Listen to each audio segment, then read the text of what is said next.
누가복음 2장입니다. 8절부터 20절까지 말씀입니다. 다 같이 우리 한 목소리로 합독하도록 하겠습니다. 8절부터 시작.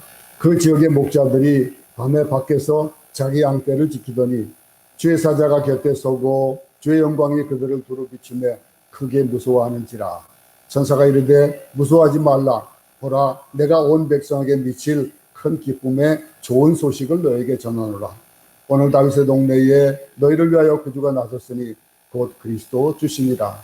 너희가 가서 강보에 쌓여 구유에 누워 있는 아기를 보리니 이것이 너희에게 표적이니라 하더니 호련히 수많은 천군이 그 천사와 함께 하나님을 찬송하여 이르되 지극히 높은 곳에서는 하나님께 영광이요 땅에서는 하나님이 기뻐하신 사람들 중에 평화로 가서 주께서 우리에게 알리신 바 이 이루어진 일을 보자 하고 빨리 가서 마리아와 요셉과 구유에 누인 아기를 찾아서 보고 천사가 자기들에게 이 아기에 대하여 말하는 것을 전하니 듣는 자가 다 목자들이 그들에게 말하는 것들을 놀랍게 여기되 마리아는 이 모든 말을 마음에 새기어 생각하니라. 목자들은 자기들에게 이르던 바와 같이 듣고 본 그 모든 것으로 인하여 하나님께 영광을 돌리고 찬송하며 돌아갑니다. 우리가 기쁨의 소식을 기다린다라고 하는 것. 요즘은 뉴스가 되지 못하는 시대입니다. 그런 속에서 우리가 소식을 전한다는 것, 소식을 듣는다는 것, 그거는 무엇으로 못 표현할 수 있겠습니까? 오랫동안 출장 나갔던 아버지가 집으로 온다. 근데 오면서 선물을 들고 온다라고 하는 그러한 소식을 들으면 아이들은 아마 펄쩍펄쩍 뛰면서 기다릴 거예요. 기대하고. 우리 손주가 주일만 되면은 기다림이 얼마나 큰지, 오늘 할아버지 오늘 주일이에요. 교회 가요. 얼마나 좋아하고 기뻐하는지 모릅니다. 근데 우리가 이 성탄에 대해서 얼마나 우리가 기뻐하고 즐거워하는지 모르겠습니다. 저는 굉장히 또 기쁜 일이 있잖아요. 여러분도 아시다시피 1년 동안 떨어져 살던 아내가 오늘 왔습니다. 그래서 어제는 검사 음성 반응을 받아가지고 그 서티피켓을 받아서 오늘 밖으로 나오게 됩니다. 이런 기다림이라고 하는 것, 기다림에 대한 것들을 우리는 어떻게 가지고 있는지 모르겠습니다. 오늘 본문에 이런 모습들, 오늘 있는 이 본문에 나타나는 그것을 보면은 목자들은 기다리고 있었던 것들이 뭘까요? 그들에게 있어서 기다림이라는 것은 어쩌면 메시아보다는 그들에게 있어서는 그냥 먹는 것이 더 귀했을지도 몰라요. 뭐를 내게 주어지는 무엇이 있다는 것이 더 기대가 되었을지도 몰라요. 우리가 살아가면서 왕이 태어난다?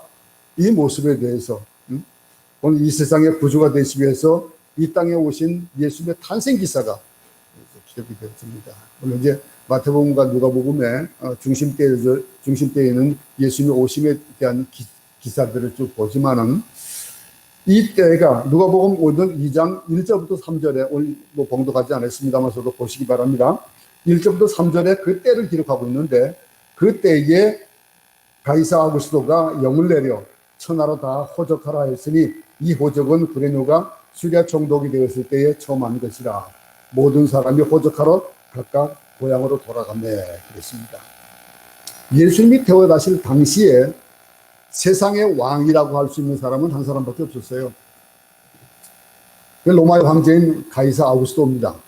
그 아우구스도가 최초의 로마 황제인데 그가 엄청난 일을 많이 했어요.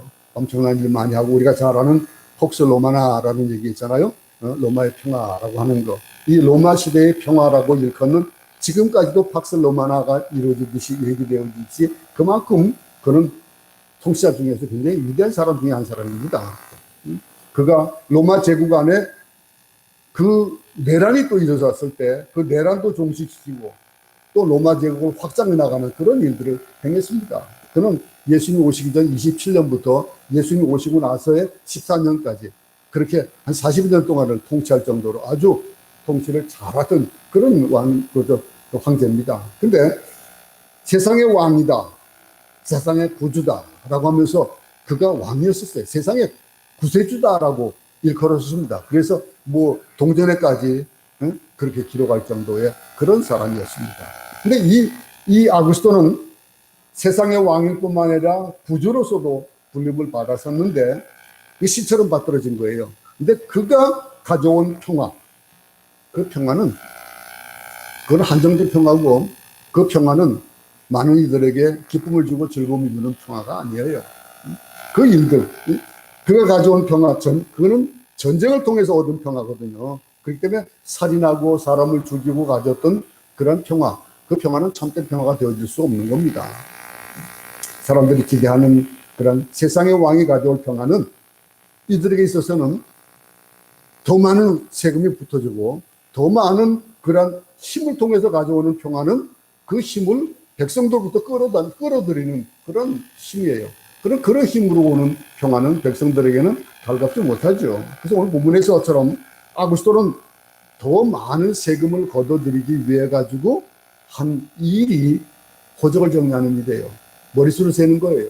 머리수를 세서 그래서 호적을 등록하도록 하고 그 호적의 수에 따라 가지고 각 지방마다 그 로마가 지배하는 그 나라들마다 총독으로 하여금 세를 걷어들이는 그런 일들, 그 일을 위해서 이제 호적을 정리하게 하는 겁니다. 인구조사를 하는 거죠.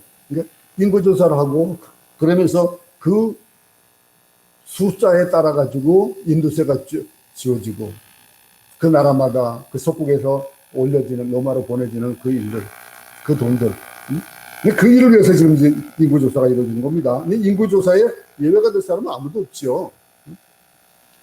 당시 팔레스타인은 일 로마 황제 아우구스토의 다스림 안에 있었고 요셉도 고향으로 호적을 하러 간 거예요.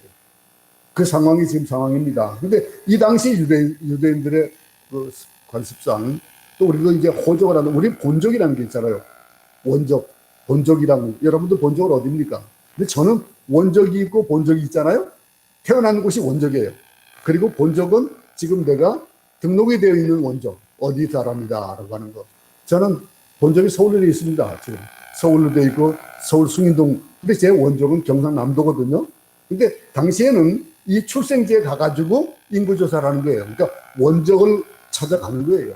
그 원적을, 이 로마가 여성들에게는 인구세를 부과하지 않기 때문에 아마 마리아는 안 가도 됐었을 거예요. 근데 마리아를 혼자 두고 갈 수는 없잖아요. 이 사실 같이 갈 필요는 없는데 그럼에도 불구하고 함께 길을 떠난 겁니다. 2장 4절부터 5절 한번 볼 수 있기 바랍니다. 오늘 읽진 않았습니다만서도 요셉도 다윗의 집 족속이므로 갈릴리 나사렛 동네에서 유대를 향하여 베들레헴이라 하는 다윗의 동네로 그 약혼한 마리아와 함께 호적하러 올라가니 마리아가 이미 뭐였더라? 잉태했다 그랬습니다. 잉태해서 한딱 하고 있었습니다. 근데 요셉의 고향이 베들레헴이에요. 베들레헴 뭐 떡집이라고 그러는 그 얘기하죠, 그죠? 본문에 이 다윗의 동네 베들레헴이다 그랬습니다. 다윗의 동네. 다윗이 어린 시절을 보내는 것이거든요. 그래서 다윗의 동네라 하는 이름을 붙입니다. 근데 이 나사렛에서 베들레헴까지 가려면 한 100km에서 한 130km 정도 되는 거예요. 쉽게 얘기하면 마닐라, 쾌전에서부터 여기 오는 정도 되는 거예요. 그러니 그 먼 거리예요. 며칠 걸려야 되는 거리입니다. 그것을 그 당시에는 무슨 저기 운송수가 있었겠습니까? 기껏해야 있는 사람들이 나귀를 타고 움직일 정도예요. 근데 임신을 했습니다, 지금. 이 여행하기 쉽지 않은 그런 거리죠. 이 거리를 이 요셉과 마리아가 아구스토의 칙령을 따라서 이제 호적을 하러 올라가지만 이 일이 로마 황제에 의한 일이냐 이거예요. 로마 황제가 인구조사를 하라 해가지고 가는 길이지만은 그러나 이거는 성경에 예언되어져 있던 일들입니다. 구약에서 예언되어져 있는 곧 태어날 아기가 누구냐라고 하는 것, 미가를 통해서 알려주신 그런 예언을 성취하고 계신 거예요. 그래서 이거 미가서 5장 2절 한번 찾아보시기 바랍니다. 한번 미가서 5장 2절 한번 찾아보시기 바랍니다.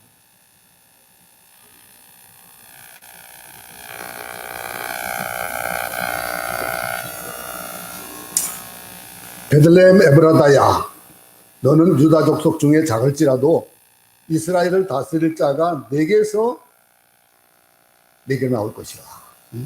그의 근본은 상고에 영원에 있느니라. 그 근본이 상고에 붙어 있었던, 영원히 있었던 그 하나님께서 지금 로마 황제를 통해서 성자이신 예수님의 탄생을 약속을 이루신 거예요. 약속하셨고 그 약속을 이루기 위해서 누구를 사용하는 겁니까? 로마 황제를 사용하시는 거예요. 이 세상에 있는 왕인 아우구스토를 통해 가지고 이 세상의 진정한 왕이시고 구세주이신 예수 그리스도의 탄생을 예비하고 계시는 겁니다. 요셉은 이 만삭의 나니와 함께 조심조심 베들레헴에 이릅니다. 생각해 보세요. 지금 이렇게 태어날 정도면 올 때에 그 거리를 오면서 며칠을 오는 동안에 아마 만삭이면 얼마나 힘들었을까요?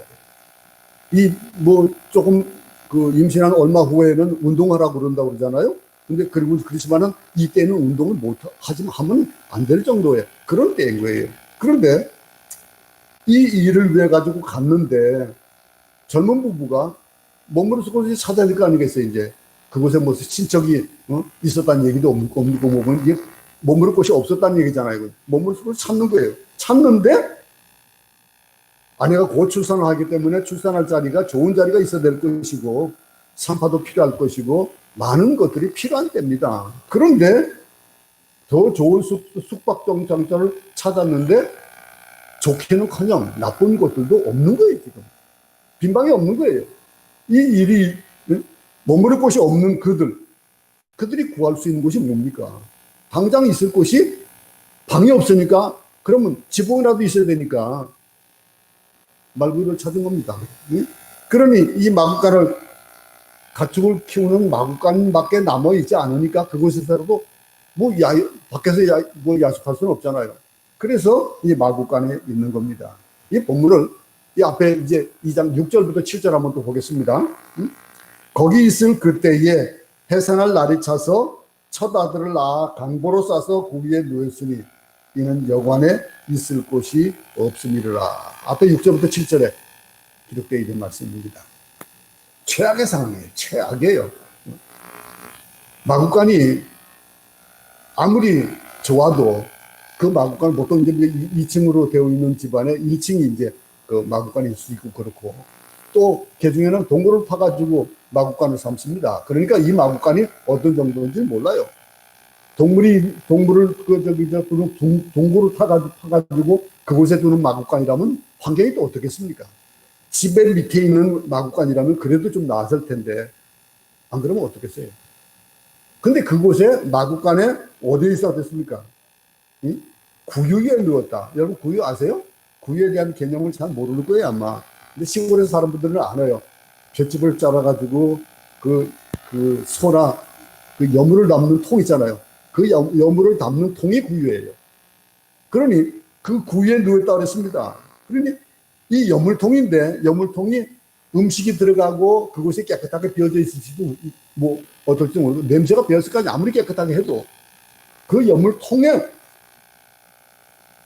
배설물 냄새가 풀풀 풍길 수 있는 그런 곳에 예수님이 누우셨어요. 어떻게 생각합니까? 왕이 태어났는데 우리가 왕이라고 하는 그 왕인데 임시로 이곳에 여장을 풀고 내일 더 좋은 장소를 찾아서 갈 수도 있었을 거예요. 그렇지만은 이 상황이 어디 있었겠습니까? 없었을 거예요. 근데 곧 출산합니다. 출산을 도와줄 아마 사람도 없었을 것 같아요. 이런 상황이었다면 산파도 없었을지 몰라요. 그래서 이 요셉이 그를 출산을 도왔는지도 그건 몰라요. 어쨌든 다른 사람 도와주는 사람이 없이 요셉이 그 일을 도왔던 어쨌든 이들이 곧 첫 아들을 낳았다 그랬습니다. 여러분들도 아이를 낳아보셨으니까 알잖아요. 그게 보통 쉬운 일이 아니잖아요. 근데 그 일을 했어요. 근데 그리고 나서 강보로 싸서 구유에 누웠다 이렇게 얘기하고 있습니다. 아마 요즘 세상에도 아무리 비천한 사람들도 아마 그렇게는 하지 않을 거예요. 그죠? 애를 낳기 전까지 여러분 어떤 준비를 했었습니까? 막 베네저고리 준비하고 신발 준비하고 뭐하고 했을 거 아니겠어요? 그런 여러 가지 준비하고 어떻게든지 예쁘게 꾸미려고 막 그냥 요람도 나를 타고 별일을 다 하지 않았겠어요? 근데 가장 낮은 자의 모습으로 가장 낮은 곳에 예수님께서 오셨습니다. 이 세상을 구원할 구세주는 로마에 있는 황제의 휘황찬란한 궁궐에서 오신 것도 아니고 그것에 태어난 것도 아니고 수리라를 다스리고 있는 이 고레뇨 총독의 공간에서 태어난 것도 아니에요. 뭐 어쩌면 보면 석가모니는 그래도 궁중에서 태어났으니까 뭐 좋았을 거예요. 근데 어떻습니까? 근데 우리가 심지어 베들레헴 사람조차도 반기지 않을 이름 없는 마국간에서 태어나신 이 환경이 오늘 이 본문의 환경이에요. 이건 아무도 알아주지 않는, 아무도 반겨주지 않는 그런 탄생의 주, 그 주님의 탄생 소식이 누구에게 알려졌을까요? 알려진 것이 누굽니까? 그 알려진 것은 바로 오늘 본문에 나오는 이 목자들이에요. 이 목자들에게 나타났습니다. 하늘의 왕궁에 천사들이 분주히 움직이기도 하고 막 그랬을 거예요. 얼마나 왕의 탄생을 축하하는 일이 있었을까요? 그런데도 불구하고 세상의 왕국과 베들레헴은 조용한 거예요. 오늘 본문을 보세요. 그 지역의 목자들이 밤에 밖에서 자기 양떼를 지키더니 그랬습니다. 14절까지 한번 쭉 같이 한번 읽어보겠습니다. 시작. 그 지역의 목자들이 밤에 밖에서 자기 양떼를 지키더니 주의 사자가 곁에 서고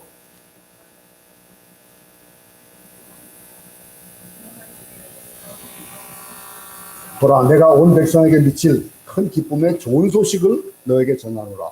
오늘 다윗의 동네에 너희를 위하여 구주가 나셨으니 곧 그리스도 주시니다.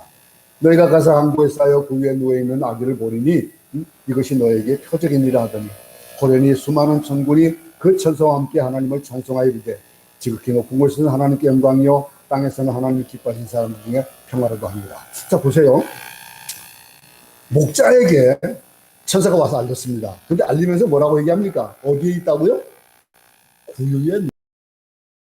주의 사자가 그 밤에 양떼를 지키기 위해서 밤을 지새운 에게 나타났습니다. 그들에게 구주의 탄생 소식을 알리는데 이것이 큰 기쁨의 소식이다 그랬습니다.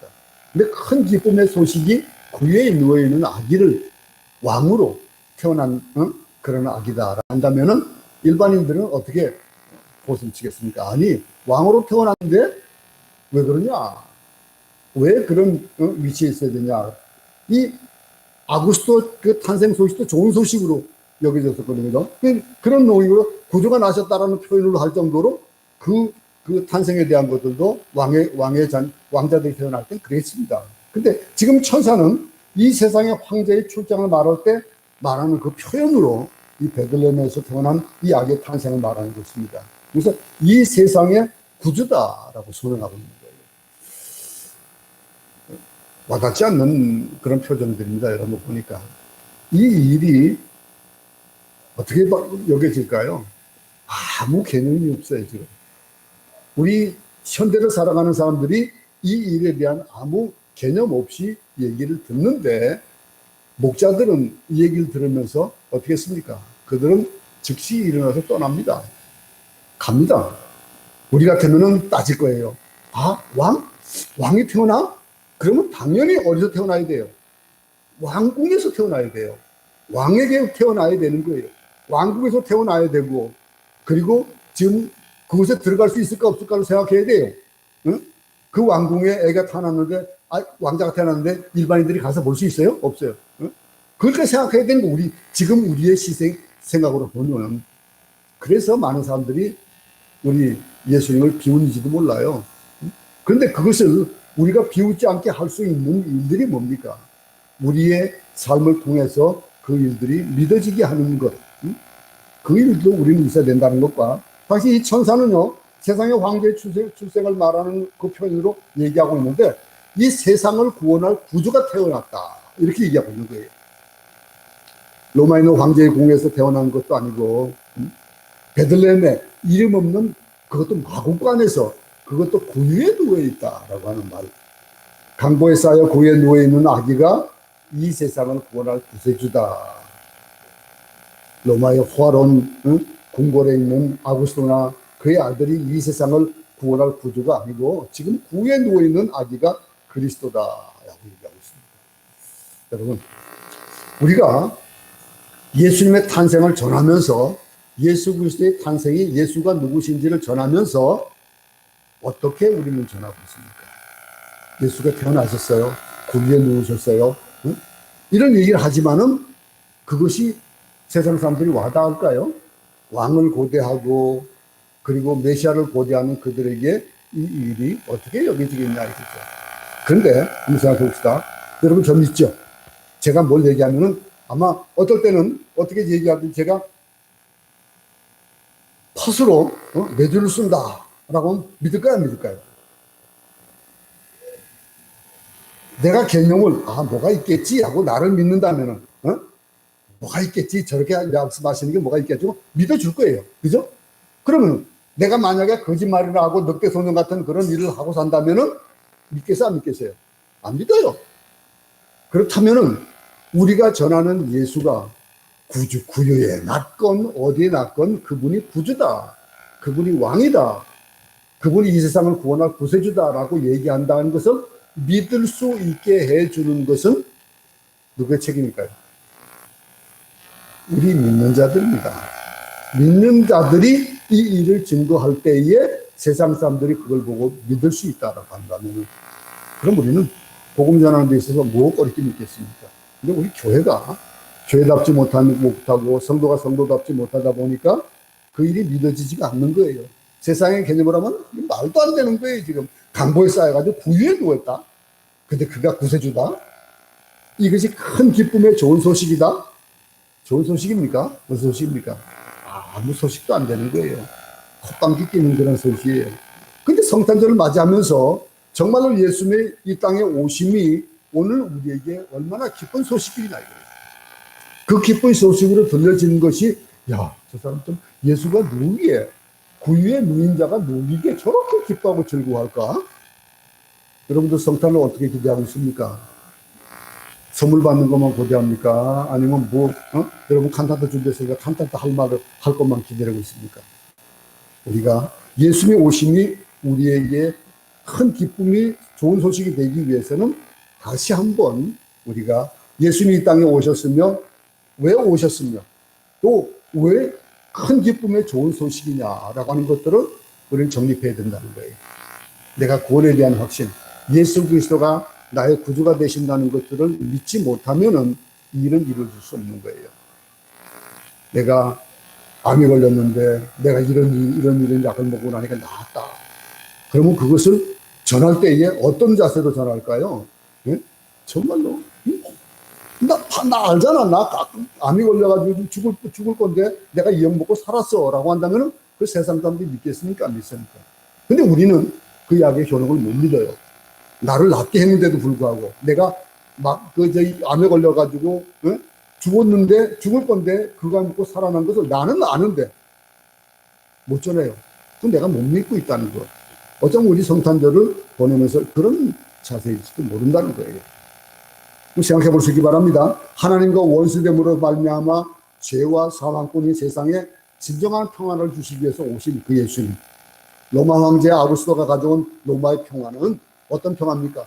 전쟁과 힘에 의한 평화였다면은 우리는 그 평화는 오직 로마 제국의 군대와 또 이 제국에 속한 귀족들이 누리는 평화밖에 없어요. 그 평화에 의해서 지배당한 자들은 평화를 못 누립니다. 거기에 대한 것들을 누리지 못하는 거예요. 근데 로마의 평화 아래 살고 있는 팔레스타인 사람들에게는 뭐가 올까요? 막중한 세금이에요. 막중한 고통이 따르는 거예요. 그럼 그들이 그걸 기쁜 소식으로 받아들일까요? 위장된 거짓 평화. 이것이 세상이 주는 평화예요. 물질이 주는 평화고 어떤 지위가 주는 평화고 우리는 그 참된 평화를 먼저 알아야 된다라고 하는 거. 그 평화가 나와 어떤 관계가 되어진다를 알아가는 거죠. 구유에 누이신 예수님이 이 땅에 오신 의미가 뭔지를 알아야 된다는 것이 선언되어야 된다는 거예요. 이 구유에 누인 아기, 즉 예수 그리스도 통해서 가져올 구원과 평화는 이것과는 비교할 수 없는 것이라는 것이 내가 알고 있는, 내가 체험하고 있는 내 구원관이 되어질 때에 이 일이 온전한 올바른 그 기쁜 소식이 되어서 이것을 전할 때에 그것이 능력이 있고 그 소식을 듣고 많은 이들이 동참하는 그 평화에 동참하는 그런 일들이 있어진다는 거예요. 이스라엘 사람들은 자신들이 이 로마의 압제에 있다 보니까 그 로마의 압제에서 해방시켜줄 메시아, 정치적인 메시아예요. 그들은 그렇게 기다리고 있던 정치적 메시아에 그 정치적 메시아가 와가지고 가져다 줄 평화를 기대하는 거예요. 근데 하지만 예수께서 가져오실 평화는 그런 힘에 의해 가지고 정치적으로 주어질 그런 평화가 아니라는 거죠.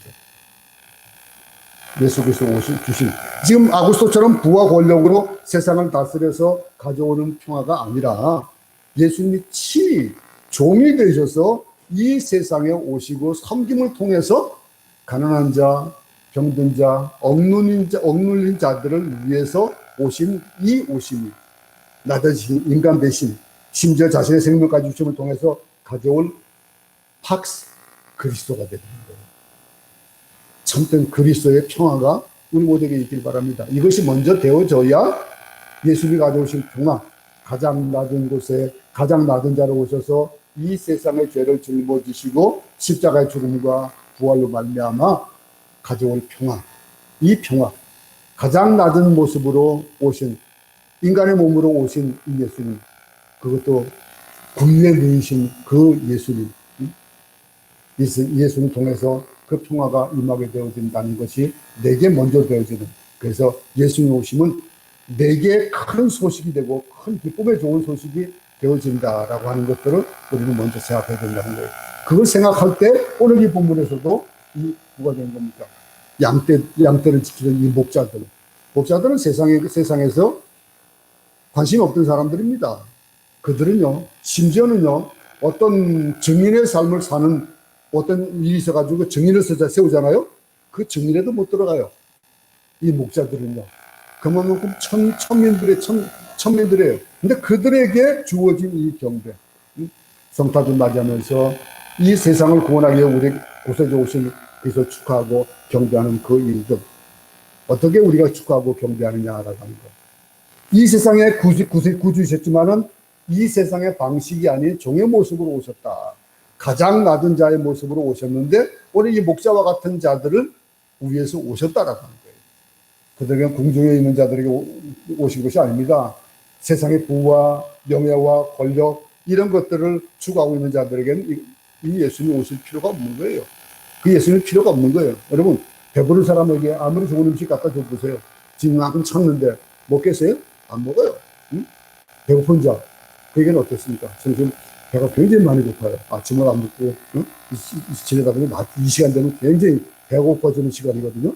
그런데 지금 먹으면 뭘 먹어도 지금 뭐. 근데 만약에 배가 이만큼 부른데 맛있는 걸 많이 먹었는데 필요하겠습니까? 로마에 있는 예수님이 이 땅에서 이루신 하나님의 구원 사역, 이것을 통해 일어나가는 이 구원의 패러다임에 우리는 거기에 편승해야 되는 거예요. 예수님 오심을 다시 한번 생각해 볼 수 있기 바랍니다. 그 예수님의 오심이 내 것이 되어지고 나를 위해 오셨다는 것이 믿어질 때에 오늘 이 목사들 같이 전하는 거예요. 그 소식을 전하는 자가 되어지는 겁니다. 천사들은 찬양의 마지막에 뭐라고 했습니까? 기뻐하심을 입은 사람들에게 평화다 그랬습니다. 하나님이 기뻐하신 사람들 중에 평화로도 하니라 그랬습니다. 이 평화, 천사들이 이루는 이 평화. 그러면 이 예수 그리스도 통해서 이루실 구원의 소식은 모든 사람들에게 자동적으로 이루어지는 것은 아니라는 거예요. 아까도 말씀드렸지만 하나님의 은혜를 입은 백성들에게, 가난하고 소외되고 힘든 자들, 그 죄인들에게 주님이 오셔가지고 이루실 그 은혜를 입은 백성들에게 기쁜 소식이 되어진다라고 합니다. 여러분, 그리스도가 오신 이 기쁨의 소식이 여러분의 것입니까? 아니면 내 것입니까? 누구의 것일까요? 제 겁니다.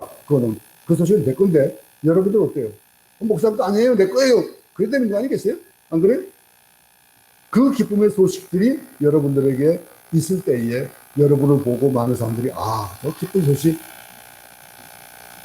제가 이렇게 찢어져 있으니까 하는 얘기가 어젠가 그젠가 며칠 전에 청소하는데 마이님이 제 사무실을 청소하는데 제가 청소에 쫓겨가지고 이제 일하고 있는 집 권사님들 앞에 갔어요. 갔더니 권사님이 뭐라는 줄 알아요? 사번이 오신다니까 저렇게 좋은가 봐요. 그렇게 좋아요? 아닌데 나 지금 좀 청소할 거 내 방에서 쫓겨나온 것 뿐인데 그랬다고요. 그게 나타나는 거예요, 여러분. 성탄이 그런 성탄이 되기 바랍니다. 우리 가운데 있는 예수님의 오심이 그런 오심이에요.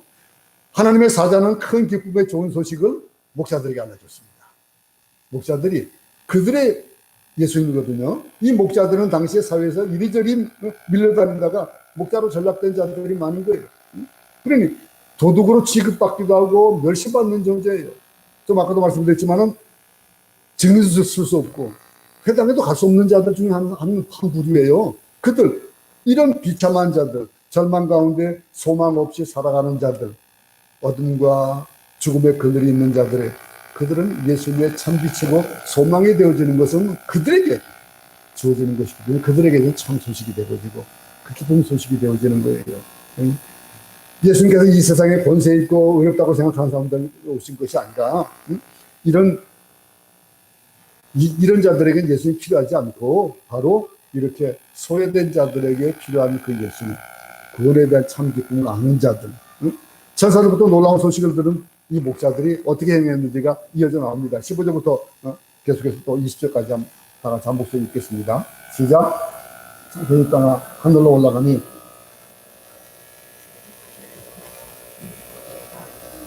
이 이루어진 일을 보자 하고 빨리 가서 마리아와 요셉과 그 위에 누인 아기를 찾아서 보고 천사가 자기들에게 이 아기에 대하여 말한 것을 전하니 듣는 자가 다 목자들이 그들에게 말한 것들을 놀랍게 여기되 마리아는 이 모든 말을 마음에 새겨 생각하니라.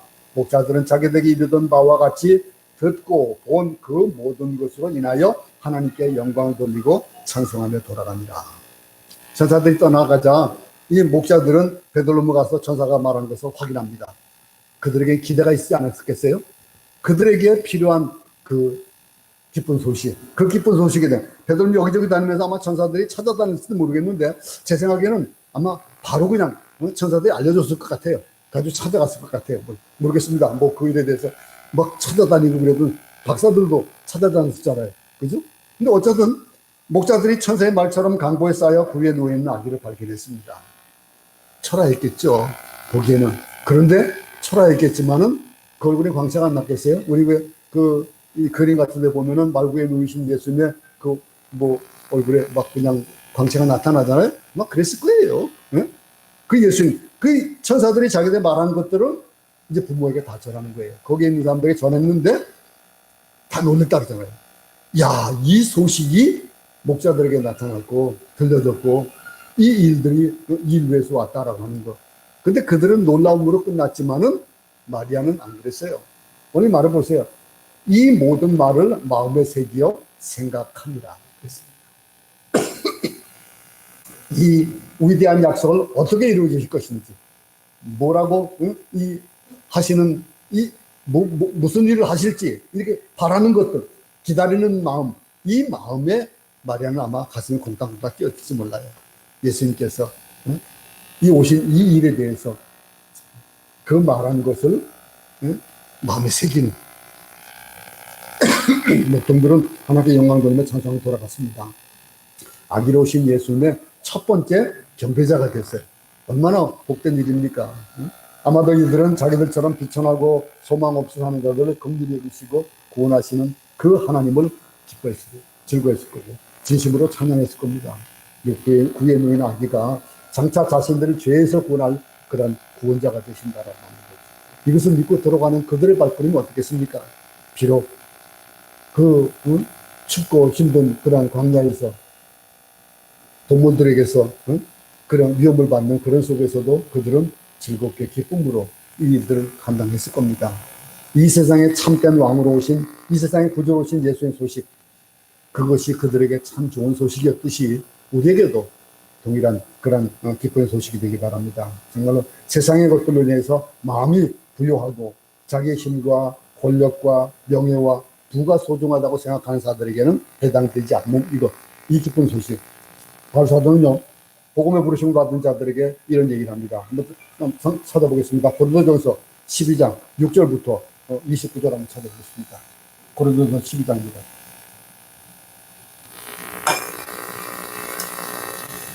형제들아, 너희를 부르심을 보라. 육체를 따라 지혜로운 자가 많지 아니하며 능한 자가 많지 아니하며 문벌 좋은 자가 많지 아니하도다. 그러나 하나님께서 세상에 미련한 것들을 택하사 지혜 있는 자들을 부끄럽게 하려 하시고 세상에 약한 것들을 택하사 강한 것들을 부끄럽게 하려 하시며 하나님께서 세상에 천한 것들과 멸시받는 것들과 없는 것들을 택하사 있는 것들을 폐하려 하시나니 이는 아무 육체도 하나님 앞에서 자랑하지 못하게 하려 하십니다. 바울은 이런 기쁨의 소식, 이런 기쁨의 소식들이, 이 좋은 소식들이 그 부르심을 받은 우리에게 이 성탄절을 맞이하면서 우리가 다시 한번 살아가는, 어떻게 살아야 될 것인가, 어떻게 이 복음을 전해야 될 것인가, 이 성탄절을 맞이하는 그냥 매년 지나가는 1년에 한 번씩 맞이하는 이 필리핀 사람들이 가장 귀하게 여기는 성탄절조차도 지금은 그들은 참된 의미를 모르고 살아갈 때가 많은데, 이런 속에서 오늘 우리가 추구해야 될 것이 무엇인가, 오늘 교회가 추구해야 될 것이 무엇이냐, 내게 있어서 이 기쁜 소식이 어떤 소식이냐라고 하는 걸 생각해보고, 우리가 정말로 예수님만이 우리의 삶의 구주고 오직 예수님만이 우리의 삶의 전부라고 고백한다면은 우리와 예수님 사이에 어떤 것들이 다른 것이 있느냐, 어떤 것들이 우리에게 해당되느냐라고 하는 것들, 그것 때문에 예수님이 이 땅에 오신 이유가 무엇이냐라고 하는 것들까지 기쁨의 이 소식들이 내 것이 되어져서 그것을 전하는 그런 성탄의 기쁨이 있어지기 바랍니다. 물론 그런 마음으로 여러분들은 간사탈 준비하고 하잖아요. 내일 모레 고대가 됩니다. 여러분들의 천사 찬송하는 그 찬송이, 목자들이 영광을 돌려드린 그 영광이 여러분들의 마음 가운데 이런 자세가 되어질 때에, 그럴 때에 그 찬송이 정말로 천사들의 찬송이 되어지고 그 영광을 참되게 올려드리는 그런 찬송이 되어질 겁니다. 이 복음을 전하는 그런 참된 복음의 전도자들이 세워지는 우리 모두가 되기를 간절히 소원합니다. 하나님 아버지, 목자들에게 나타나셔서 이 기쁜 소식을 전했는데 복된 소식이고 기쁜 소식이 되어지는 자들이 있고, 이것이 그 기쁨의 소식과 즐거움의 소식과 복된 소식이 아니 되는 자들도 이 세상에 많이 있습니다. 그런데 그들은 모두 다 얘기하기를 성탄을 얘기합니다. 예수님 오심을 얘기합니다. 그러나 그것이 그들에게는 돈벌이의 수단이 되어지고 그들에게는 한낱 그냥 즐기고 노는 한날로 되어지겠지만은, 우리에게 이 기쁨의 소식이 참된 소식이 되어져서 온전하게 전하는 우리 모두가 되도록 주님 도와주시옵소서. 예수님 이름으로 기도드렸습니다. 하늘에 계신 우리 아버지여, 이름이 거룩히 여김을 받으시오며 나라에 임하옵시며 뜻이 하늘에서 이룬 것 같이 땅에서도 이루어지이다. 오늘 우리에게 영원한 양식을 주옵시고, 우리가 우리에게 죄진자를 사해준 것 같이 우리 죄를 사해주옵시고, 우리를 시험에 들게 하지 마옵시며 다만 악에서 구하옵소서. 나라와 권세와 영광이 아버지께 영원히 있사옵나이다. 마치겠습니다.